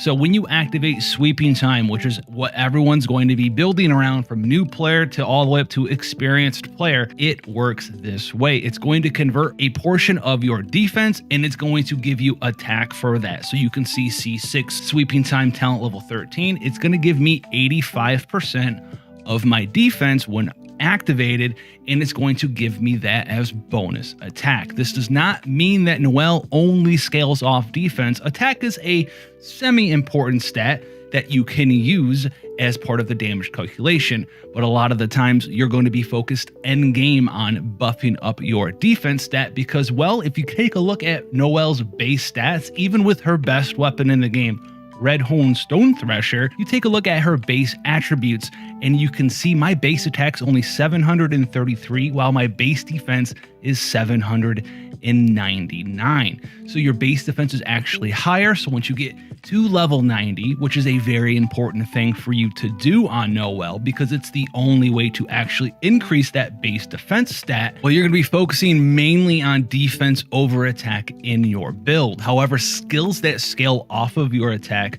aren't utterly wasted. This little distinction is very important to keep in mind as we go over some of the weapons that you can use on her all the way up to max level, but that's something that we're going to talk about a little bit later in the video. Another misconception that you might see also involves sweeping time, and that's that Noelle's damage is actually elemental burst damage. That is not true at all. The only thing that scales off of things that buff elemental burst damage on Noelle is the 2 hits that come out as you activate sweeping time. The rest of the damage that you're doing, that actual damage multiplier, does come from the talent level of your normal talent level. After those 2 initial attacks, which is the burst damage and skill damage that you see in the game on sweeping time, the damage that you're doing is actually based off of your normal attack talent level, which makes it extremely important to not just level one or the other. You need to level both of these up to get the most amount of damage from your Noelle. And obviously Breastplate is going to be one of her elemental skills. It is pretty important to level up because it's going to increase your healing trigger chance as you start the game. And it also is going to increase the barrier and healing amount that you receive from Breastplate as well, which sadly means that Noelle is a very greedy maid and you need to level up every single one of these to the max level possible to get the most use out of Noelle. In my opinion, as far as talent priority goes, you need to do Sweeping Time and her normal attack talent first, but don't forget to level up Breastplate as you go about it. If you're running low on materials to level your talents though, you can keep Breastplate and do that one last. One of the other reasons you can kind of skimp on that Breastplate level, even if maybe you're a brand new player, if you have access to Constellation 1, it's going to increase the heal proc rate of her Breastplate heal to 100% as long as you have the barrier from Breastplate and Sweeping Time active at the same time, which is pretty much the bread and butter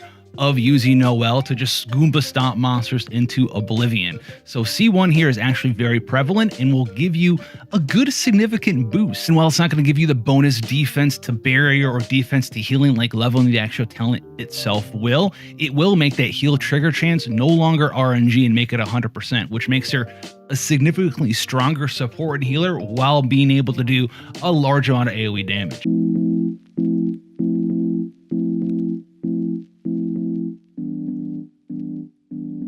Now, Noelle does have a lot of very good artifact sets for both new and veteran players in Genshin, and by far the best one is going to be the Husk of Opulent Dream set. The 2-piece of the Husk set is going to give you 30% defense, which is going to be awesome, larger heals, larger shields, and more damage during Sweeping Time.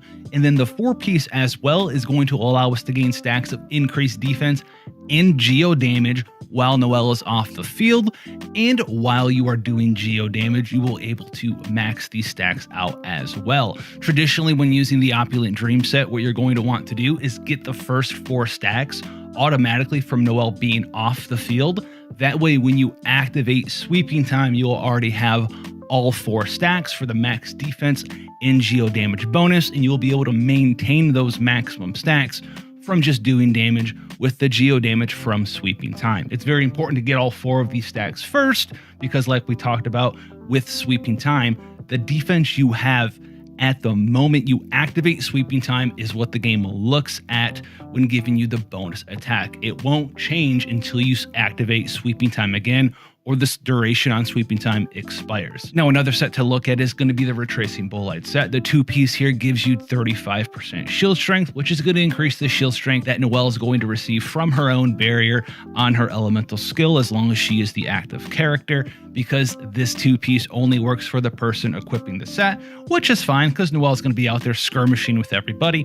And then the 4-piece here is while you're protected by a shield, you do 40% additional normal and charged attack damage, which both of these work very well with Noelle's kit. Now, another 4-piece that's actually pretty good on Noelle as well, and probably the one you're going to be able to gain access to as you're doing world bosses as a new player and leveling up, is actually the Gladiator set here. Now, the 2-piece here is going to give us 18% attack, which isn't the greatest thing for Noelle, but attack still does buff up our damage, which is why we made that important distinction that while she does have this defense to attack scaling, all of her skills still look at attack. So this is still going to help us out a little bit in the damage department, but it doesn't increase our heals or shields at all. But the 4-piece here is going to give you 35% normal attack damage, which is a very easy to use set. You can just throw it on. You're going to do 35% more damage after you activate Sweeping Time and swing that laser sword around. Do note though that this doesn't increase your charge attack damage. So if you're a fan of spinning to winning, this isn't going to do anything for the spin to win build outside of just give you 18% attack, which, while okay, isn't really what we're here for. Now, while both these different 4-pieces are almost on top of each other for the amount of damage that they do, I'm a fan of the Retracing Bolide set. It isn't as easy to use as the Gladiator set, but I really like that 35% shield strength, and I really like the 40% charge attack damage if you're going to be doing the spin to win to hit multiple enemies.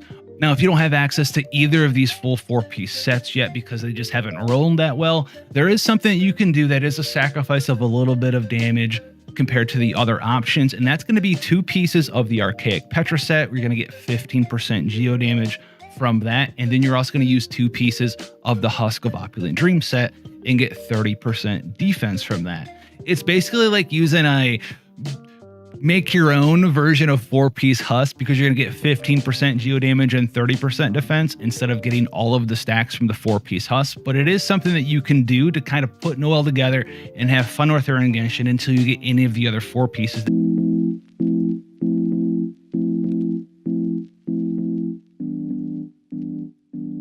that we've mentioned in the guide. Now, as far as stat priority for Noelle goes, the goblet's going to be the most important thing, and by far the geo damage goblet is what you want to get on Noelle. It is better than a defense goblet, no matter what your weapon is or your team is.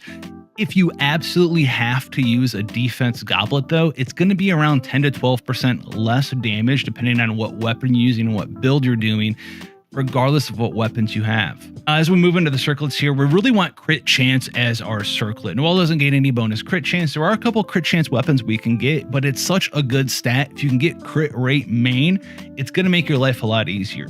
You could use crit damage main stat as well. Either main stat's fine, but you're going to try to maintain that 2-to-1 crit damage to crit chance ratio. We're not trying to get 10% crit chance, 300 crit damage. We want more like 70 crit chance, 140 crit damage.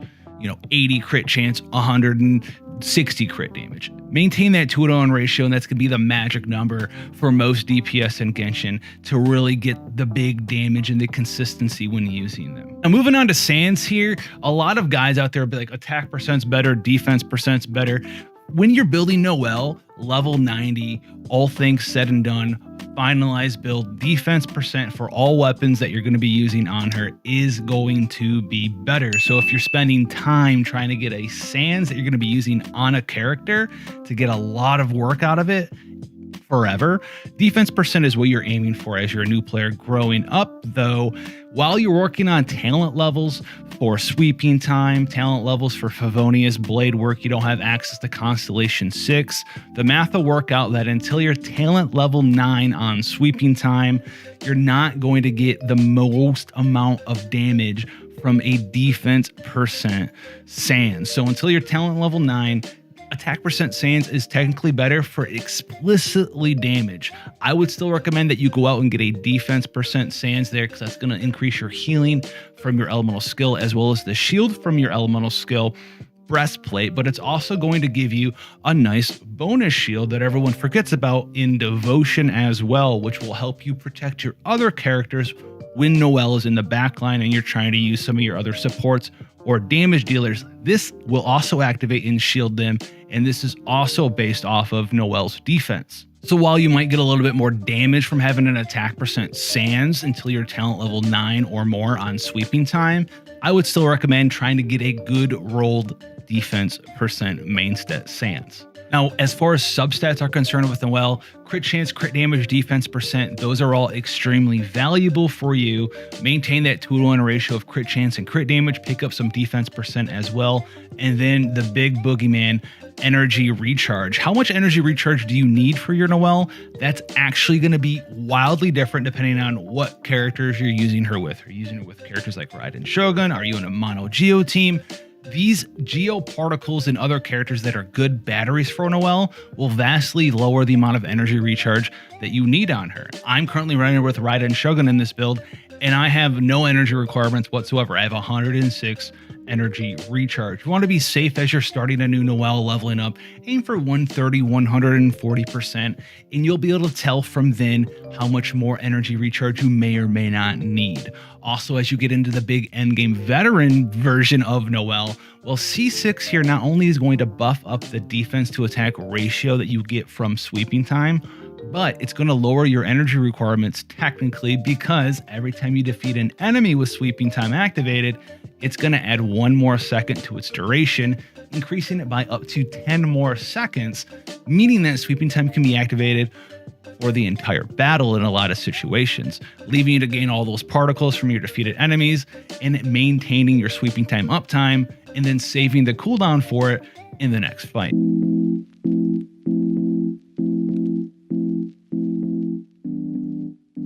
Now, there's a lot of weapon options in Genshin Impact, especially if you're a new player or you're a returning player, different event weapon claymores, different crafted claymores, but there's 4 big ones that you should definitely look at. And there's going to be like one other 5th one for multiplayer we'll talk about. The first one here is going to be a crafted weapon, and it's the new player mainstay. It's going to be the White Blind, because this thing does a lot of good things for Noelle. It has base defense increase of 51.7%, but the ability is really what we're here for. If you hit an enemy with a normal or charge attack, you're going to get 12% attack and defense at refinement rank 5.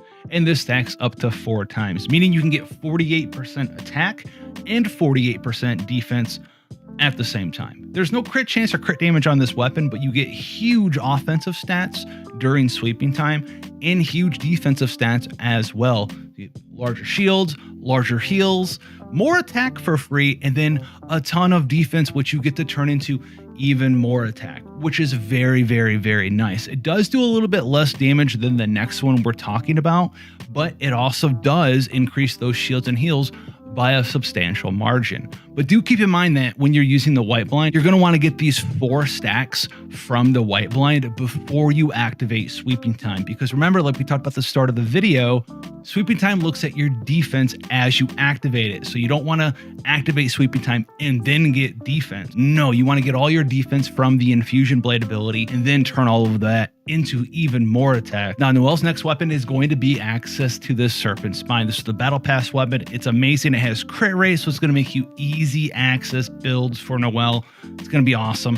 Then it's going to give you bonus damage from the Wave Splitter effect. As long as you don't take damage, you're going to get this stacking bonus damage. If you're a Battle Pass maniac like me, you get all the way up to refinement rank 5. It's going to outperform the White Blind in damage, especially with the new artifact set of Opulent Dreams by quite a large margin. Used to be pretty close to each other with the White Blind giving you additional shields and healing. Now the Serpent Spine is going to outdo it by quite a large margin, and it's going to be easier for you to build. You're going to be critting more often due to the 27 crit rate. It's a good time. You're going to want to learn how to dodge a little bit from time to time so you don't lose stacks with Noelle, but you're going to be good to go because you have those shields, baby. You know what's going on. This is going to be a fantastic thing for you if you want to buy the Battle Pass. So if you want to buy the Battle Pass one or maybe a couple of times to level up and try out Serpent Spine on Noelle, it's pretty cool, but you always have the option to craft a bunch of White Blinds and make this refinement rank 5 to try her out initially. And they're both good options. Now, the best one by far is the Red Horn Stone Thresher. This thing has the highest base attack of all the weapons because it's a 5-star. It also gives 88 crit damage, which is amazing. It also gives you the very important refinement ability of getting bonus damage based off of your defense during both normal and charged attacks. This is awesome because it's not like the Serpent Spine where it gives you a damage bonus multiplier like 50% geo damage would. No. This is a brand new thing. It's an additional multiplier to her kit that she did not have access to before, allowing you to hit very, very high numbers on your Noelle. This does also scale up your geo damage bonus, your crit chance, and your crit rate as well. So it's a very, very powerful weapon. Even an R1 version of this will decimate any of the other weapons we've talked about so far. Another weapon that's very good, and the weapon I alluded to and why it's very important to know that Noelle doesn't technically scale off of just defense, but attack as well, is going to be the fact that Skyward Pride is pretty fun to use with her. Now, this does give you some energy recharge, so if you're going on a multiplayer, you're having energy recharge issues, you have access to this, you should try it out. But the refinement ability is pretty nice as well. So it's going to give you 14% at R4 here, bonus damage to everything that you do. But on top of that, it's also going to give you this little vacuum blade. So when you activate your elemental burst, you're going to get up to 8 of these extra vacuum blade attacks that are going to be able to crit, and that's going to be based off your crit damage. And it's also going to have an attack multiplier. Now, Noelle can get to very high attack stats, so this is going to hit pretty dang hard. Now, it's not going to hit as hard as the Red Horn Stone Threshers because this one will be converted into geo damage and benefit from that geo damage, whereas the Skyward Pride just kind of hangs out and stays in, well, it's physical damage. Now, speaking of multiplayer, if you're doing multiplayer, the Favonia's Greatsword's an actual monster for her and almost a necessity if you're doing one character multiplayer because she is very awful at generating particles for herself. And this is going to give you extra particle generation, extra recharge. You're going to take a massive hit in damage compared to a lot of the other weapons, but you'll have the access to actually using the character you're trying to use in multiplayer as well. So check out the Favonius Greatsword. Not the greatest sword for her, but still a contender if you're a multiplayer aficionado. As far as constellations go, they're all amazing for Noelle. None of them are absolutely necessary. The first one, though, does remove that RNG from her healing kit that we talked about. If you gain access to that, you'll have a lot more fun with her as a support. The other ones, though, they're all good as well. We all know C6 making her the big damage maid everyone's here for, but access to that as well as C4, which is to be cleaned when your shield breaks a 400% attack mod as geo damage, is also very nice. Her worst one by far is Combat Maid, which reduces your charge attack stamina consumption and gives you a little bit more charge attack damage. While not the worst thing ever, also not the best thing ever, so it's the worst one here. The other ones, 3 and 5, we know this already. You're getting extra levels to both your elemental skill and your burst. Sadly, C5 is the extra 3 levels to the elemental burst, meaning that she does have a lot of power in her C5 plus C6 constellation when talking about her as a main damage dealer. Not that you can't run her as one before then, but once you get these, you're going to see quite a bit of damage difference compared to before.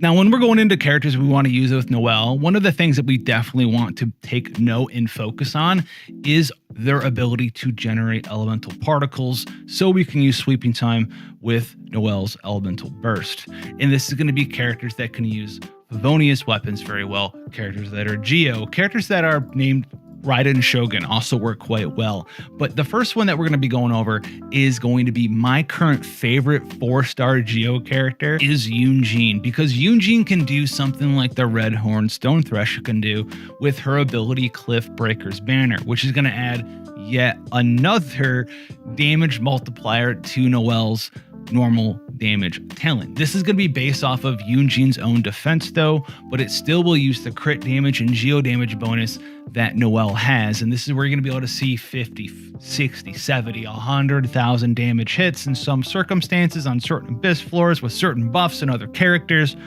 on your Noelle. And it's a very awesome thing to see one little not Favonius worth maid go into the abyss and absolutely trounce everything without taking a single point of damage to her HP bar.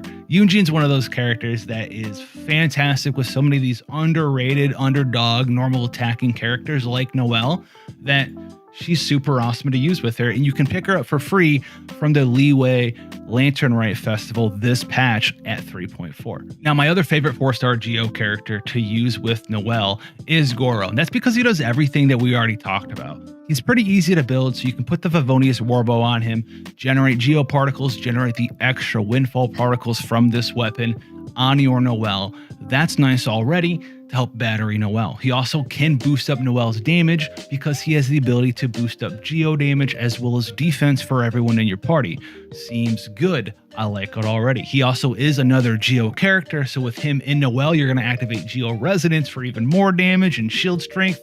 They're a pretty powerful combo, even at Constellation 0. And that was just these two skills. He also has an Ascension to increase your defensive party members by 25%. So you're going to get the defense flat, the Geo damage bonus here, as well as 25% additional defense on Noelle, just from him using some skills and being in your party at Constellation 0. And then you can get a little bit more damage from him if you get him all the way to C6, because you're going to be able to give Geo characters 40% more crit damage for free.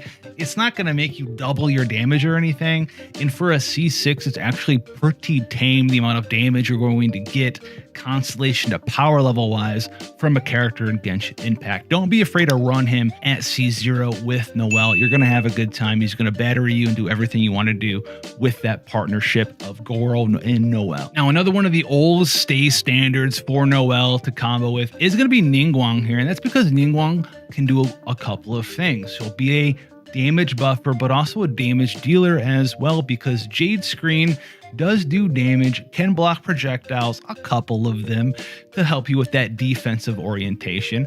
But it also is going to give bonus damage to people who walk through the Jade screen, which can be your Noelle. You throw it down, walk through, pop sweeping time, do a bunch of good stuff. Free bonus damage is pretty good. It's not the full 15 like Goro gives, and it doesn't boost your defense, but it's still 12% geo damage. So while not as supportive as Yunjin or Goro is for Noelle, you still have a little bit of support from the Jade screen, but you do get a lot more damage in Ningguang than you would in the other two. Another non-standard character that I love running with Noelle is actually going to be Raiden Shogun, because she batteries like crazy, and this is how I'm able to run my energy recharge so low on my Noelle. We have Raiden Shogun, who's going to come out, do a bunch of damage with Secret Art Musou Shensetsu, and then we are going to go back in and use Sweeping Time. And we kind of just flop back and forth between Raiden Shogun doing all the damage, Noelle doing all the damage and healing up and protecting, and back and forth with two supports in the party. And it's a sight to behold. I love it. It's one of my most favorite teams to play in Genshin. And I kind of have a hard problem not playing that team because it makes everything so easy. Another potent Geo character to use with Noelle is going to be Zhongli. Could be a little bit overkill with the shield strength from having Zhongli and Noelle in your party at the same time. But if you want the Geo Resonance, you'll want to mess with the other ones. He's very good as well, because not only do you get a backup shielder or even a main shielder in the form of Zhongli, but you're going to get the 20% reduction to physical Geo Resist, all of that stuff as well, boosting up your Noelle damage. And you're also going to have Resonant Waves, which is going to increase the amount of shield strength that your Noelle is receiving while out there doing all the damage with Zhongli's shield on. So it's a very, very difficult and tanky team for enemies to get through, and it's one of the mainstays for some of the Geo Noelle teams in Genshin Impact, especially if you want to be like super lazy and fall asleep with all these shields on. And then obviously Albedo, we can't forget this guy as a 5-star Geo character. You throw down his elemental skill, you do free damage, you pop his elemental burst, you do more damage. He randomly generates geo particles. It's all good. Free damage, a little bit of support, a little bit of particle generation, all in the background while Noelle's in the field doing all of the rest of the damage and being the actual hyper carry for your party. Look into him. I like him a lot. He's pretty dang good. And while Noelle doesn't really have a whole lot of elemental reactions she can take advantage of, you can also try her out with Yelan as well, because you're going to take advantage of her Ascension Adapt with Ease, which is going to increase your damage bonus even further. So you can combine this damage bonus with someone like Yunjin and the Redhorn Stone Thresher and get all these extra bonus damages added onto your normal attack damage and really have that damage bonus hit the ceiling in Genshin Impact. It's a sight to behold. I know you might want to use her in some other teams, but you can try her out with Noelle every once in a while. I think you're going to like it a lot if you do. If there's a build or a weapon or a team composition that you're using out there and you want to throw it down below, go ahead and do so. Start a conversation. We're all here to have fun and learn and do a bunch of cool stuff while we're playing Genshin Impact. If you want to see more stuff like this, come back, hit that subscribe button. For 2023, we're doing a lot of cool stuff. New player guides, old guides, all that stuff's coming back. So check it out down below, and I'll see you guys in the next one. Bloosh, 93K. Oh, full 98K, bro. That's almost a 100,000 damage. Don't make me. Was that 110K? So yeah, we're gonna be doing infinite damage. Now this is gonna be with Yunjin here. If you haven't seen the build guide video on Yunjin yet and why I'm building her the way that I am, go check that one out. But for a quick recap for you ladies and gentlemen, I'm on 4-piece Husk of Opulent Dream set here. And we're going to be going defense sands, defense goblet, defense circlet, the trifecta. We're also going to be looking for crit rate in the substats and a little bit of defense percent in the substats between the flower and the feather. And if you get some crit damage, cool, that's fine. If you want to increase the damage of your E, but like I said, that is all in that previous video. Now we are using a level 1 Favonius Lance here for the Windfall effect because we want to generate particles for our team. You don't really gain a bunch of damage from her elemental burst here because it scales entirely off of defense, and there's not a lot of defensive polearms in the game, aka there's 0 of them. So go check out that for that recap there. Aim for around like 50-ish% crit rate so you can proc that Windfall effect.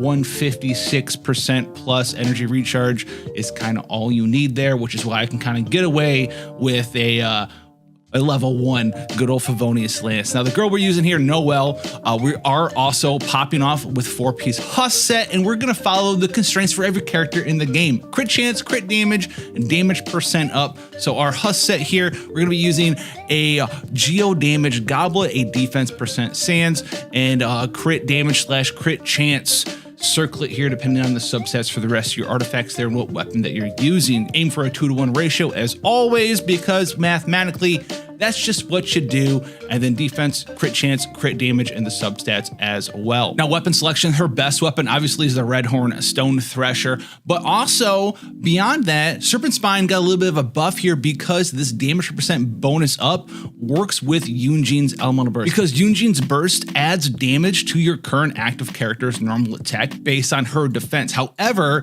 it takes into account your current active character's crit chance, crit damage, as well as damage percent bonus up, which is going to be a pretty wild thing. So that 50% or 30% between R1 and R5 spine, that is going to be adding a significant amount of damage because Cliffbreaker's banner adds a raw amount of damage based on Yunjin's defense. However, it doesn't factor in Yunjin's crit chance, crit damage, damage percent bonus up. It factors in whatever character is doing the damage. So something like the good old Serpent Spine here, this 30 to 50% damage bonus up will apply not only to your own damage, but also Yunjin's as well, making it a fantastic weapon and puts it just that much more further ahead than the White Blind, because the White Blind gives you attack and defense, which is more attack, but it doesn't have damage bonus up. So if you have access to the spine, definitely use it even at R1 spine versus R5 White Blind now if you're pairing Noelle with Yunjin. And so we're just gonna smash so hard with this squad, I don't have any words for it. So let's just take these guys down. Goro's doing Goro things, getting hit a bunch. You wanna maximize Yunjin's burst uptime, obviously. So let's just go in here, let's do this stuff here. Generate some particles, throw this out, why not? We need to get through the good old Fatui Shield. Fatui Shield once again. 93k! Oh! Arachaki Ito! Look out! We got the brethren here, so let's go ahead, let's do this, pop this in Noelle, cool. And we don't have our full stacks yet, so just plop this down, plop a little Goro thing out, plop this, maybe summon a little Albedo, come in here, activate Noelle, seems cool. This guy's chilling. Spawn the next wave down here. Throw this out, activate Yunjin, and then go back to Noelle. 58k. Oh, 60k. You love to see it. I don't even know if we met the criteria for 64k. This is stupid. This is stupid. And I have my burst back. This is dumb. Oh, yes. I'm just gonna hit you. Oh, okay. My burst ran out, but it's fine. It's fine. It's fine. Oh, we got the final challenge for this tier. It's whatever it is. This is over. I'm gonna pop this. And bring in Noelle. Got the fireflies flying around. It's all good. Pop this after Noelle's burst because it gives us more uptime of Yunjin's 12 seconds. Yunjin's burst has a 12-second duration. Noelle's is up to 25 seconds. So you definitely want to do that. Apparently that wore off. We're big sad. We're big sad.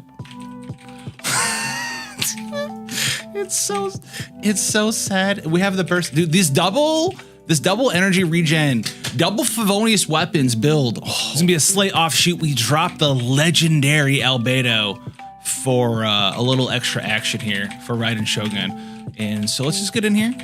This guy's got big Geo res, but we don't care. I'm gonna pop this off.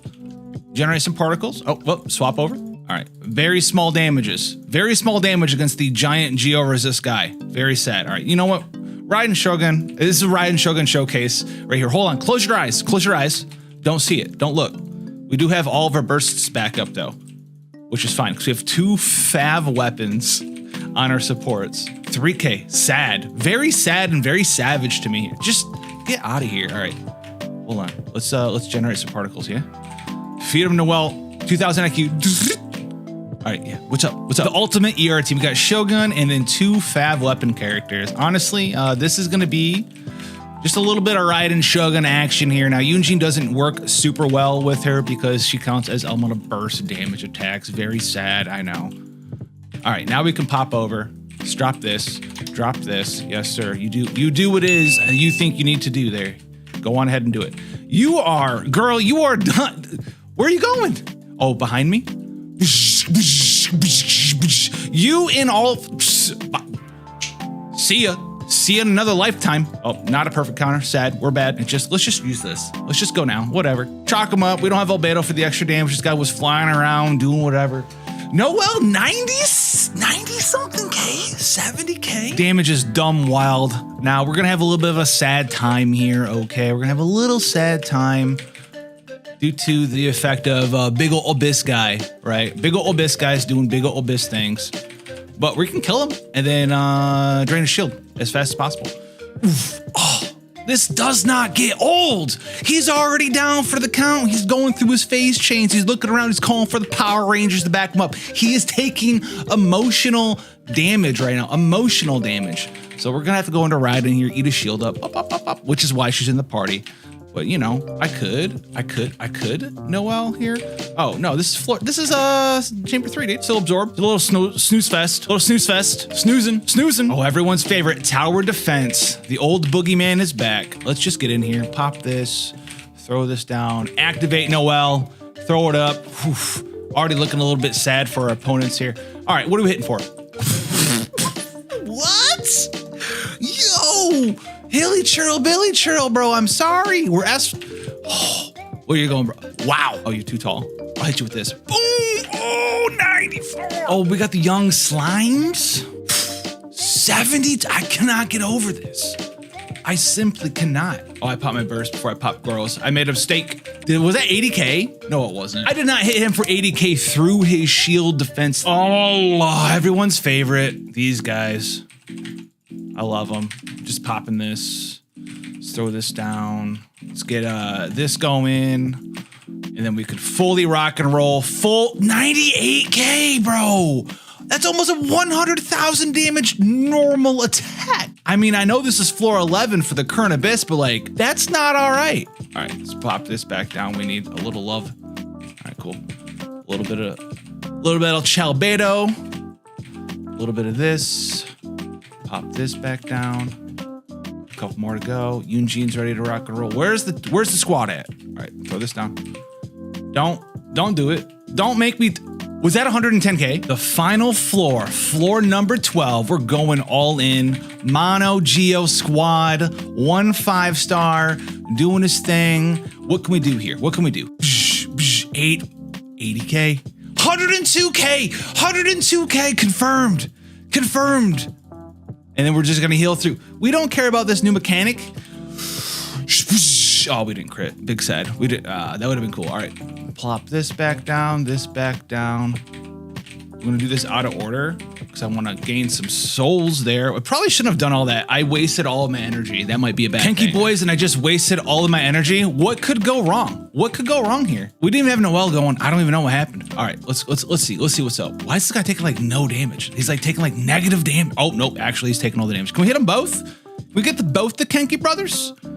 I'm just standing in your stuff, man. I'm in your ice. I'm in your ice. I'm hanging. I'm chilling. Let's get some extra energy. Throw that back up. Yes, sir. Throw that back up. Yes, sir. We're back. Oh, I did a baddie. Oh, I played wrong. It's fine, though. It's fine. I should have used Goro's burst first. Now we can. You guys want to play? Can I crit? Where's my crit? I have like 65 crit. Where's my crit? Where's it at? All right, let's enter battery again. Battery him up. Oh, rude. Oh, I didn't have max stacks. Go down. Get out of here. Kenki boys. Weak counter, but Noel's ready to rock and roll. Double Favonius, it is strong. I love it. So much energy regen. That guy got eviscerated. He got sent back to the Shadow Realm. That's okay. We're gonna heal back up. No problem. Aw. You juked me, bro. Oh, that Yunjin counter. Ooh, I got one. 80K, and she's on Favland still, which is kind of nice. All right, we can heal up here. No problem. Pop this. A little energy. Cut them down. I remember when these guys are like my aunt. Oh, those days are gone.